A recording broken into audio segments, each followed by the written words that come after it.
Greetings Adventures, this is Lauren, your guild advisor, and welcome back to DanMachi Season 3 Cut Content and Review for Episode 5.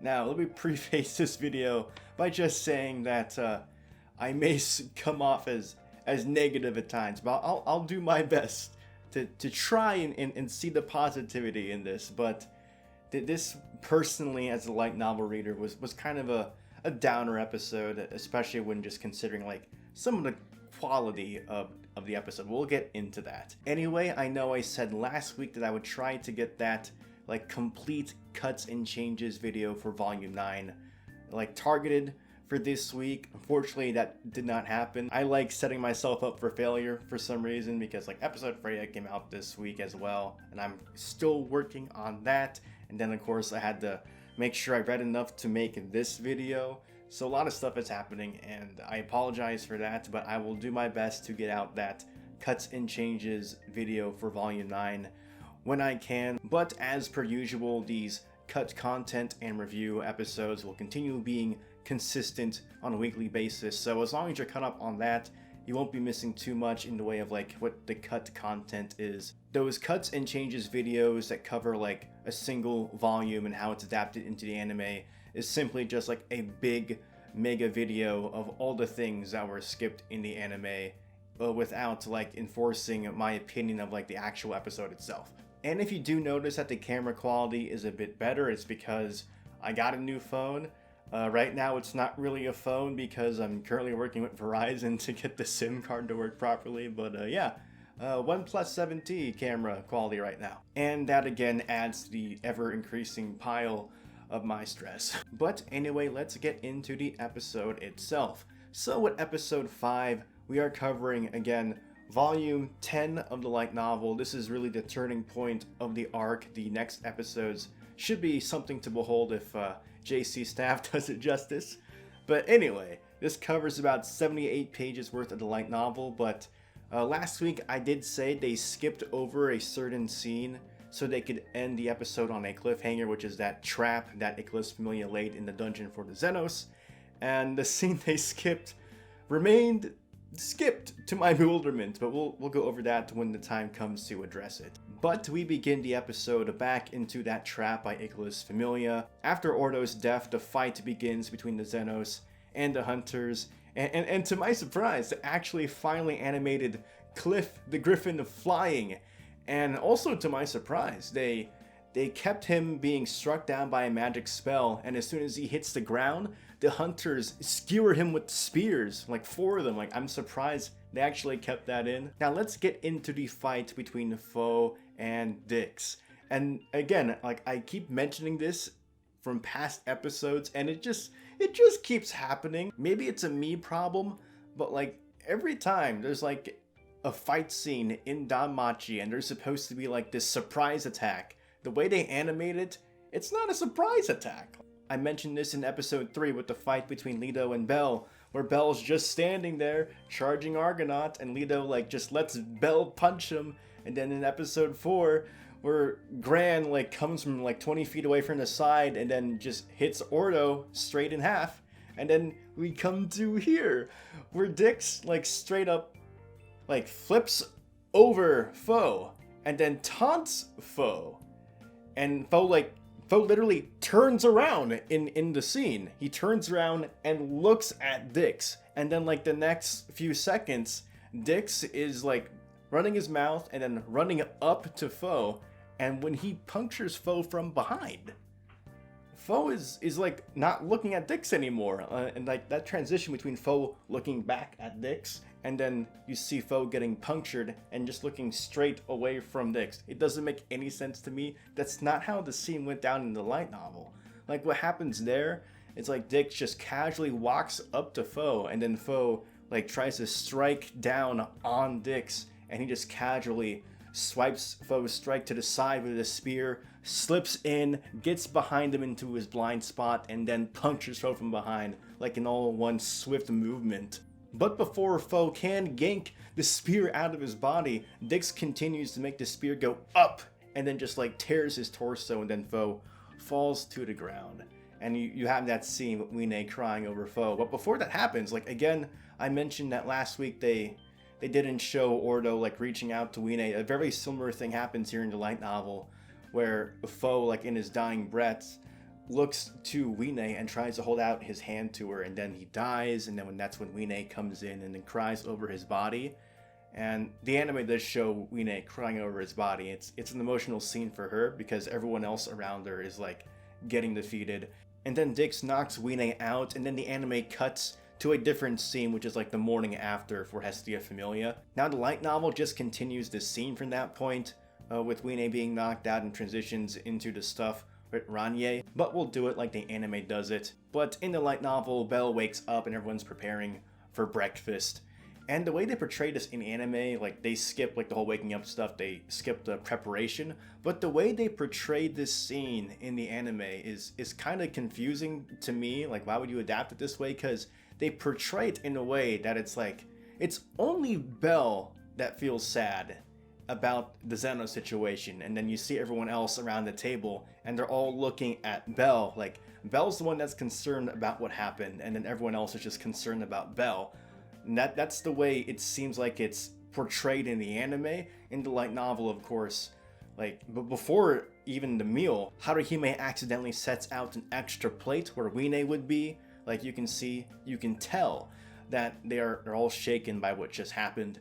And as they're eating, like in the light novel, it like explicitly mentions that they're constantly looking to where Wine's spot would be. Like, it's not just Belle being like in a daze, being lost. It's the entire Familia kind of looking lost in this scene. And of course we have Belle. He does say he's going to the dungeon and trying to clear his mind. And this is another skip scene from the light novel, but as Belle is going to the dungeon, he actually bumps into Seer at the pub, and Seer tries to give him like a lunchbox, but Belle can't take. He's like, I can't take this. I'm not going to be that long in a dungeon anyway.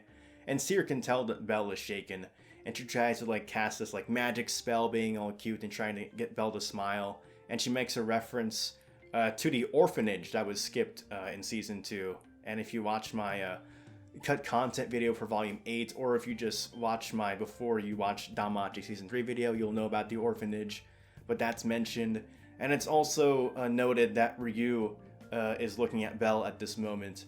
And Lunar, one of the waitresses at the pub, asked Ryu if she's concerned for Belle. And at first Ryu is like, no, not really. And then she thinks back to when her and Aisha were escorting Belle and company to the dungeon during episode 2. And then she admits, like, yes, I am concerned. And the one scene they skipped that I thought they would adapt in this episode is Hestia actually meeting up with Ganesha. And they didn't do that. And it gives like some more character to Ganesha. Like, he's always portrayed like as this memey character, and he still kind of is. He's a goofball, but he means well. But Hestia like goes to the Ganesha Familia home, and there's a lot of cool background information. Like, there's fenced areas with the monsters, because besides like taming monsters for Monsterphilia, Ganesha Familia is also in charge of like just investigating the monsters in general, like studying their characteristics and their weaknesses, and that's what they like do for the guild to publish as information for adventurers to use. And in this scene, Ganesha is like treating an infant dragon like a dog, like trying to wrestle with it, trying to play with it, being a goofball. And then the infant dragon like tries to snap at Ganesha, and he like dodges but trips over and falls. He sees Hestia. He's like, hey, what's up, Hestia? And he like vaults over the fence and lands in spectacular fashion. And then they do start talking about the Xenos. Like, as soon as Hestia mentions it, he gets super serious about it. Ganesha does mention only a few of his children know about them, and he asks what Hestia plans to do about the situation. And this is why I really wanted them to like adapt this scene, is because it gives Hestia like more actual character. It makes you care more about Hestia being more than just this clingy, memey character, and they didn't do that, and that's just disappointing to me. Like, again, I understand we only have 12 episodes to work with, but even understanding we have 12 episodes to work with and that's all we have, that doesn't diminish the fact that things are being left out that I think could make the anime stronger, but it's just not possible because we only had 12 episodes. But what Hestia says in response to Ganesha's question is she will support her children no matter what decision they make. She won't force them to do anything as a goddess. She'll do everything in her power that she can to support her familia, because this is their story and their path. And Ganesha has some fun lines as well.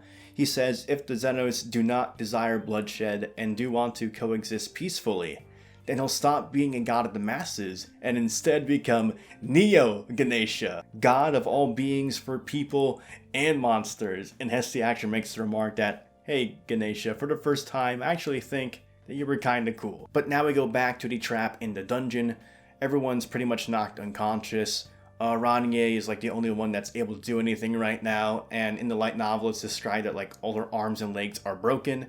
And then you see her like try to aim that thread at Wine, so like at least Wine is like leaving a trail for someone else to find her later. Unfortunately, Dix figures out that she has that thread and then immediately cuts it. And you can probably guess this based on what happens later with Ranier, but all the monsters they kept alive were ones with humanoid features. So Wine, of course, Fia, the Harpy, and Ranier. But of course, you see that they do kill her, or she kills herself later. And I was surprised they kept as much of this scene as they did in, because obviously it's implied sexual assault that's happening right now. Like, if we're gonna kill her anyway, let us have some fun with her. And of course, like, I'm surprised they kept this scene anyway, but what they do in the novel is a bit more, and not a bit more like that, but they actually like break apart her chest plate, and it just has like this simple cloth covering her chest, and she's actually like trying to act and act all desperate and fearful as the three adventurers get closer and closer to her. And then that's when you see, like the anime does, she spits that poison in all of their faces, and someone skewers her with that one sword. It was actually all three of them skewered her. It was a lot more graphic in the light novel. And then her own self-inflicted death is the same in the light novel, where she sticks her hand in her chest, rips out the magic stone, and then breaks it. And then we cut to Bell fighting in the dungeon. He's just in like the first upper levels of the dungeon, just trying to see if he still has that will to fight monsters.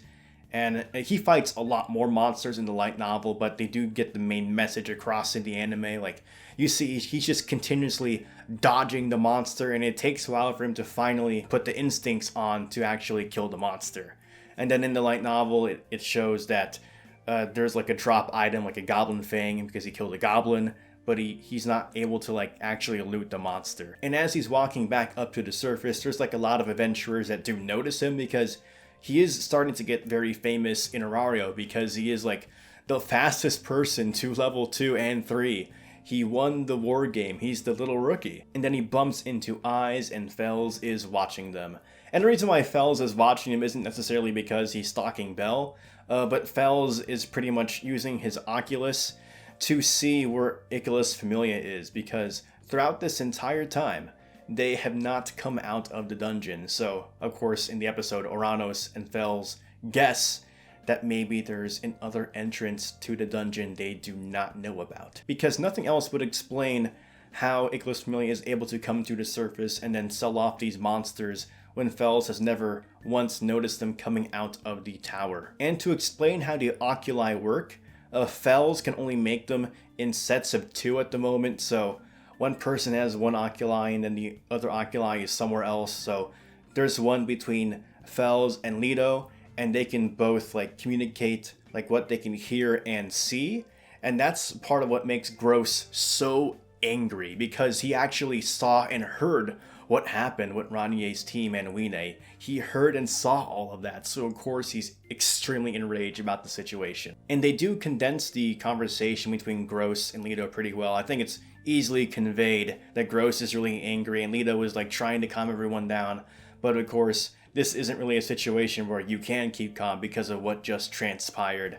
And the issue I have with this scene isn't like how it was adapted, it's just like a simple lack of animation, because I understand the decision not to completely animate like their mouths moving, because it's a lot of work to animate like monster mouths moving and talking, but it's just extremely jarring, like seeing this full-on conversation between Gross and Leto, and then having their voices be extremely emotive, and their mouths aren't moving at all, and they have like the most subtle of changes in the expression of movement. And one thing I do want to point out is just remember that Leto told Aroru, the Almirage, to get that guy, and he's talking about the person, the one Xenos that's stronger than him that was currently training in the deep levels, and saying that he's probably back at the village, go tell him, or the village they just left, so go tell him about the situation. So we might see that person, that Xenos, sooner than later. Now, originally this conversation between Eyes and Bell happens like in a more empty lot. It's not just like in front of all these citizens right at the tower. That's not too big of a deal. They have that conversation.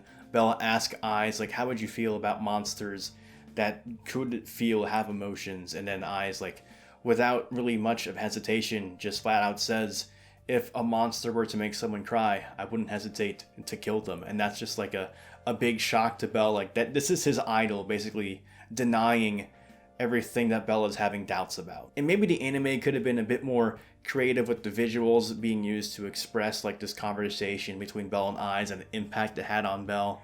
But I think it got the main point across. And with the guild announcement basically saying that the city is in a state of emergency, Aina is like saying and reporting the situation, and the anime chooses to like have like this montage about the different familias that are hearing this, and the anime goes between Hephaestus familia, Miak familia, and Take familia. And now in the light novel, they all have their own separate scenes where they talk with each other, but again, they're pressed for time, so they at least tried to include them via this montage. The only thing that bothered me about the montage is that with Miak familia, they only show Daphne and Cassandra, but not the person that was in Miak familia before those two joined. They don't show Naza, like the person you would think of when you think of Miak familia. So like, what are you doing to Naza? Now, the skip conversation with Hephaestus familia isn't too much. It's basically Hephaestus telling Tsubaki to gather their adventurers and listen to the guild's orders.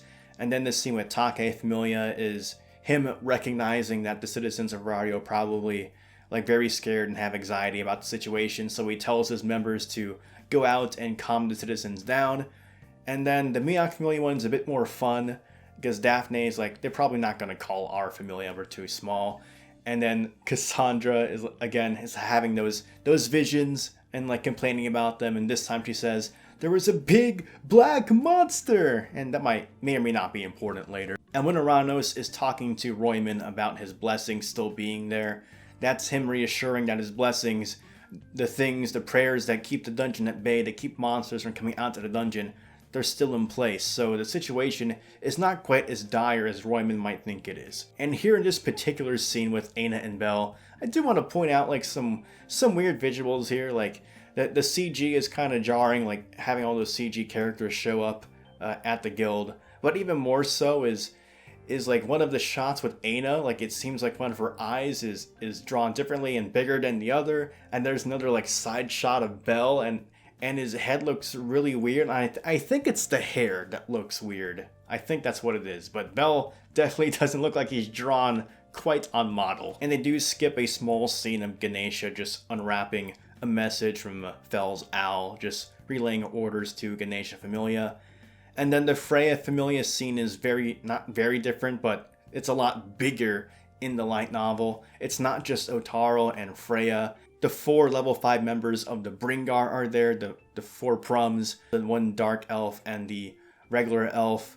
Hedon and Hegni are there, as well as Alan. Alan is actually reporting the situation to Freya. She's not like reading off this message. And of course, Otaro is there as well. And Freya basically says that she will comply with the orders the guild has given her to take the places of Ganesha familia to like guard the gates of Arario, because right now all of Ganesha familia is being mobilized to either like blockade the way to Babel Tower where the dungeon is, or just to go into the dungeon itself as the subjugation team. And Freya is hoping that this will be her final favor for the guild, because she's still in that rough place where she burned down like all of the pleasure quarter during season 2. So she's still having to make amends for burning down an entire district in the town. And again, I do enjoy Icarus's voice acting. I'm just wondering where the heck he's supposed to be in this scene, because I don't know where he is. Like, he's like on top of this tower, that much is evident. But where is he? Because this background that he's in does not look like Arario. And the one thing I thought was odd was, like, in the light novel, Hestia Familia gets that message about Bell. And this is, in the light novel at least, this is when Hestia says, I'm not just gonna let Oranos do with Bel whatever he wants. So she like bursts out of the Familia home and then like starts running towards Babel, and the rest of the Familia follows her. And I'm kind of confused on why they did not keep that scene, but maybe they're just saving it for next episode. But that would be a really weird time to like flashback. This is what happened and now they're here. Now in this scene with Hermes, he's saying that he doesn't actually approve of bringing Bel into this subjugation team. And that's for like a very specific reason. Like, this isn't the type of hero I want Bel to be. And Hermes says that it's very risky. And it's risky because like if Bel makes the wrong decision concerning the Xenos, like in front of the rest of everyone else, then his reputation could be tarnished. Like Lily continuously has warned Bel, like if you show compassion to these Xenos, like in front of people, that's not going to be a good thing for the Familia and our reputation. Now with the conversation between Aisha and Ryu, there is a few cuts made, and I think they're, in my mind, they're kind of important cuts because some of it's foreshadowing and some of it's like reminding and reinforcing the idea about the relationship between Ryu and the evilists, as they say in the anime. And this is when you officially discover that Aisha has converted to Hermes' Familia, and then there's like a little give and take there. And Aisha doesn't explain what that is in the anime, but she says that Hermes Familia like can provide like certain information because they are like almost like a delivery service to and from Aurario, and also have a lot of info.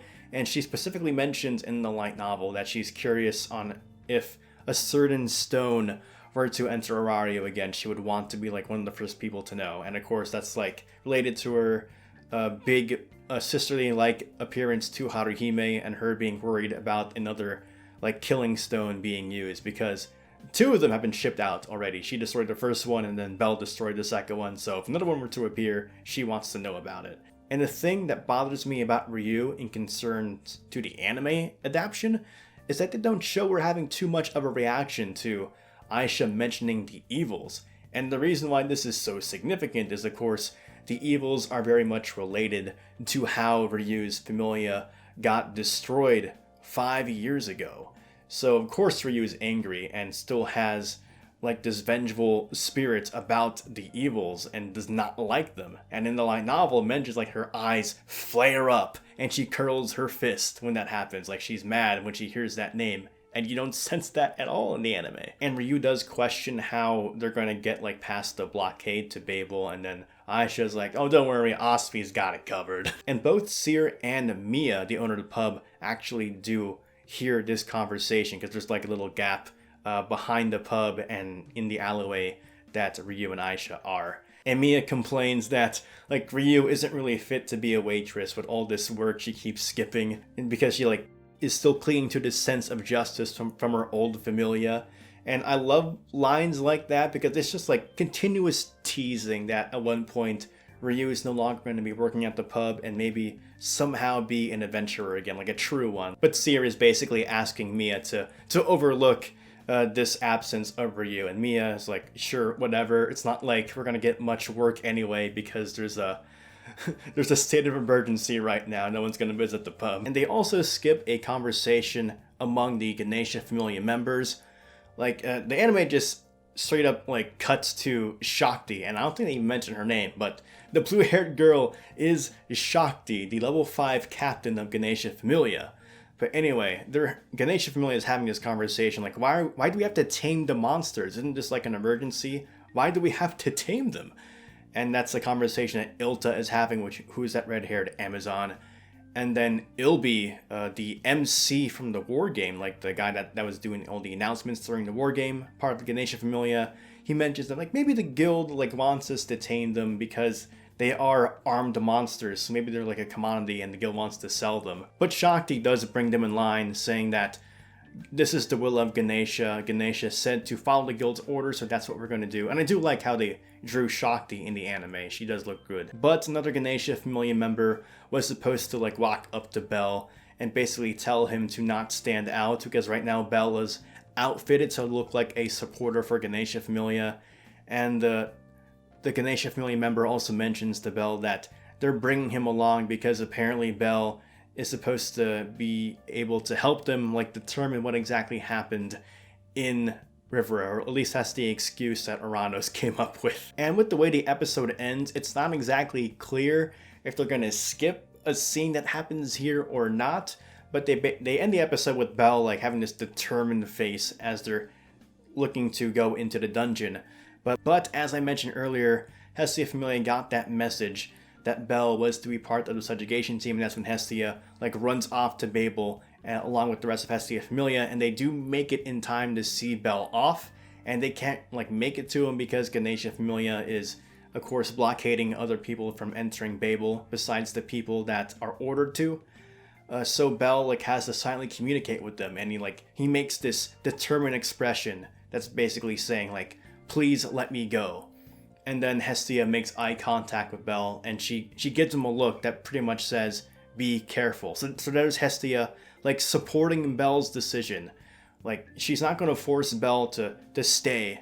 That's not her role. That's not what she deems her role is. Her role is to support Belle and the rest of the Familia on the decisions they make, and that's why it upsets me that they skipped that conversation she had with Ganesha, and then who knows if they're going to adapt this scene in the next episode or not. So that's the episode. I know a lot of it like seems like complaining from me, but I am trying to critique the anime like I think it deserves to be. Like, I know I've been saying like they only had 12 episodes, so they have to work with what they have. But again, that doesn't change the fact that the anime is what it is. But still, yes, you do have 12 episodes, but I can't just like bump up the rating understanding that they don't have much to work with. Like, the anime is what it is, and it's going to be the adaptation, the anime adaptation of volumes 9 through 11, no matter what. So if I don't think it's sufficient, that's just my opinion and the unfortunate reality of only having that amount of episodes. But I was surprised at how much they adapted from that trap scene with the Xenos and the Hunters. I didn't think they'd actually show Cliff getting skewered like that. I didn't think they'd show too much of like that implication that they were going to sexually assault Ranye. And good for her for taking charge of her own life, making sure that she would not get violated. And I think they did do a good enough job just portraying the situation between Gross and Leto, and then really showcasing that the Xenos are not happy about what happened, and especially with like the added context that Gross did indeed see and hear everything through the Oculus. So yes, he's angry and has every right to be. But man, I really do wish they adapted that Ganesha and Hestia scene, because it just builds upon the characters a bit more, and then shows Hestia in like a more supportive light than just like this Mimi fan service character that she seems to be a lot of, especially in season 2. Again, in the DanMachi mobile game Memoria Freze, there's another side story coinciding with this episode's release. It's just a small slice of life scene between Hestia, Welf, and Lily, and it tries to end it on a more comedic note, so it's not really too important to see. But if you do want to watch it, check it out on your mobile app if you have the game, or go to the link in the video description, which is uploaded by Mediocre, a great channel who uploads a ton of the danmemo content. But anyway guys, I'm curious on what you thought about the episode. But I'm curious, light novel readers, were you satisfied with this episode? Are you a bit disappointed like me not seeing that scene between Ganesha and Hestia adapted into the anime? And anime onlys, I'm curious on how you felt about this episode. Were you sold on where this arc is heading towards? Like, I have said this before, but when I first read Volume 9, which is like the first 4 episodes of this arc, I was not completely sold on this story. Even me, like big DanMachi fan that I am, I was not completely sold on this arc with Volume 9, but Volume 10 is the turning point, especially towards the later half of the novel, so hopefully in the second half of this season, it gets dialed up to 11, and that's not a pun because volume 11 is the last volume being adapted. Like, it's going to be amazing if adapted effectively, and hopefully JC Staff is up to the task. But as you can tell from like all these previous reviews, I'm not exactly too optimistic on JC Staff's ability to at least deliver on that front. But if you want to see more DanMachi content, go ahead, sub to the channel, like the video, follow me on Twitter, and join the Discord. And as always, continue enjoying your time adventuring Mario and the dungeon. This is Lorne, your guild advisor, signing out. 渦を巻く雨雲から差し込んだまっすぐな強い